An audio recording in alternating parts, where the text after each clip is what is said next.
सरकार में हो अनिल सोले, आपके मुद्दे, अपने मुद्दे, उन मुद्दों को लेकर अक्सर हम आपके बीच में आते रहते हैं। जनमत आवाज़ में उन मुद्दों को अक्सर हम उठा लेते हैं, क्योंकि अब मुद्दा जो है मध्य प्रदेश में बड़ा गर्मा गया है। ओबीसी का आरक्षण खत्म, ओबीसी का आरक्षण क्यों खत्म हुआ, और संविधानिक आधार पर हाई कोर्ट ने कहा कि संविधानिक आधार पर ओबीसी को आरक्षण दिया जाए। इस चर्चा के लिए हमारे साथ में कांग्रेस के दबंग लीडर और अक्सर इस मुद्दों को लेकर जनता के बीच में अक्सर अपनी आवाज़ बुलंद करते रहते हैं, कांग्रेस के पूर्व जिला अध्यक्ष अजय रघुवंशी सर, आपका स्वागत है।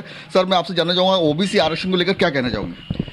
जिस प्रकार से माननीय उच्चतम न्यायालय ने जो निर्णय दिया है, पूरा मध्य प्रदेश की जो भाजपा की सरकार है, हमारे यहाँ के जो मुख्यमंत्री हैं, वो सिर्फ ओबीसी के नाम पर झूठा राग अलापने का काम करते हैं, लोगों को झूठ परोसने का काम करते हैं।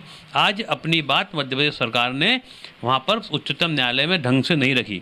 ओबीसी के पक्ष पे बात रख लेते तो ज़रूर आज ये जो पूरी ऊहापोह की स्थिति बनी है, जिस प्रकार से ओबीसी का अधिकारों का हनन हो रहा है, ये नहीं होता। आज जब हमारे मध्य प्रदेश में कमलनाथ जी की सरकार थी, हमारी सरकार ने 27% ओबीसी का आरक्षण किया था। और चूंकि मध्य प्रदेश में आरक्षण की जो सीमा है, जो सम्मान्य उच्चतम न्यायालय की मांग होती है, बात होती है कि वो 49% से ज़्यादा नहीं होना चाहिए, और वो मध्य प्रदेश में बराबर है। उसके बावजूद इस सरकार ने जानबूझकर आरक्षण को कैसे ख़त्म करने की जो आरएसएस की और भाजपा की जो पॉलिसी है, उस पॉलिसी के अंतर्गत ओबीसी वर्ग का अधिकार का हनन करने का काम किया है। और मेरे पूर्व सांसद सम्मान्य अरुण यादव जी ने भी, और हमारे एडवोकेट सम्मान्य विवेक तनखा जी ने भी सरकार से कहा है कि आप तुरंत वहाँ पर जाकर अपना पक्ष रखें और ओबीसी को उनका अधिकार दिलाएं। ये अपने आप इनका चाल, इनका चेहरा, चरित्र भाजपा का समझ में आ रहा है। जिस प्रकार से अगर देखा जाए कि देवेंद्र फडणवीस ने कहा कि ओबीसी का डाटा ही नहीं है, जिस प्रकार महाराष्ट्र में भी यही हुआ, तो क्या केंद्र सरकार इसमें जिस प्रकार जाति का जनगणना अगर कर देती है, तो क्या ओबीसी का डाटा क्लियर हो जाएगा? ये इनका दोगला चेहरा है।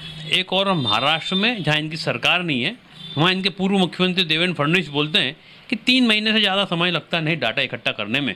तो फिर क्यों मध्य प्रदेश में आप देर कर रहे हैं? आप तो मध्य प्रदेश में 3 महीने का लिए चुनाव को पोस्टपोन करें, पहले डाटा इकट्ठा कर लें। और चुनाव पोस्टपोन करने के मध्य प्रदेश में और महाराष्ट्र में डिफरेंस नहीं है, डिफरेंस है।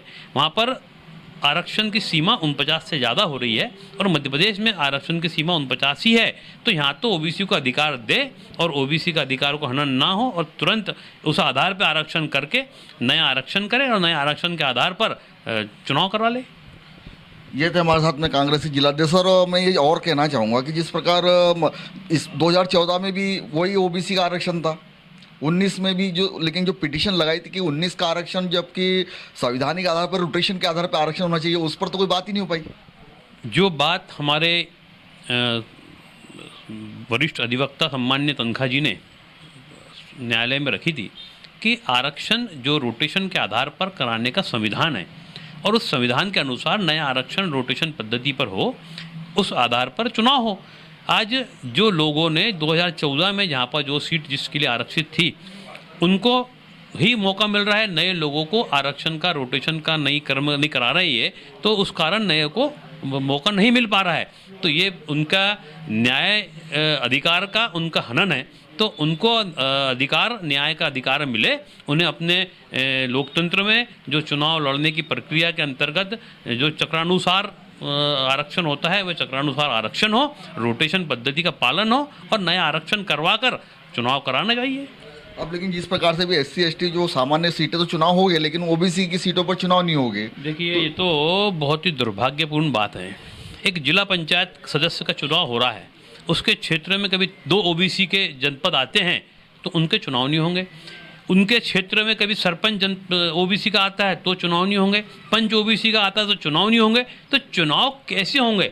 मतलब ये सरकार और चुनाव आयोग भी सम्माननीय इस बात पे गौर करे कि ये चुनाव ही प्रक्रिया पूरी ऊहापोह है। इस प्रक्रिया को नीट एंड क्लीन करे, नया रोटेशन पद्धति के अनुसार आरक्षण हो, 27% जो पिछड़ा वर्ग का आरक्षण हमारे सम्माननीय कमलनाथ जी की सरकार ने किया था, उसका पालन हो, और उस आधार पर नया आरक्षण कराकर चुनाव कराएं, जिससे कि किसी का भी अधिकार का हनन ना होते हुए सबको अपना अपना अधिकार मिले।